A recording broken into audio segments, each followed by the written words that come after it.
રાજ્યમાં ice cream parlour અને juice parlour પર એસજીએસટી દ્વારા દરોડા પાડવામાં આવ્યા છે। સુરતમાં મહાલક્ષ્મી જ્યુસ, બિસ્મિલ્લા આઈસ્ક્રીમ અને રેમ્બો 51માં દરોડા પાડવામાં આવ્યા છે, જ્યાં એસજીએસટીએ દસ્તાવેજી પુરાવા સાથે બિનહિસાબી દસ્તાવેજો એકત્ર કર્યા છે।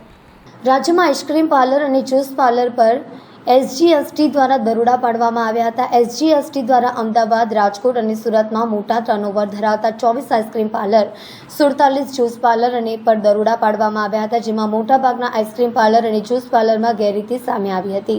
સુરતમાં બિસ્મિલ્લાહ, મહાલક્ષ્મી જ્યુસ અને 51 રેમ્બો પાર્લર એસજીએસટીની સામે દરોડા પાડીને તપાસ હાથ ધરવામાં આવી હતી।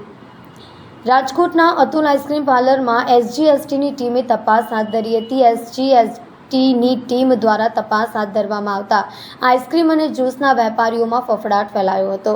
અમદાવાદ સહિત રાજ્યભરમાં એસજીએસટીની ટીમ દ્વારા મોટા ટર્નઓવર ધરાવતા 24 આઈસ્ક્રીમ અને 47 જ્યુસ પાર્લરમાં તપાસ હાથ ધરાતા ગેરરીતિ સામે આવી હતી।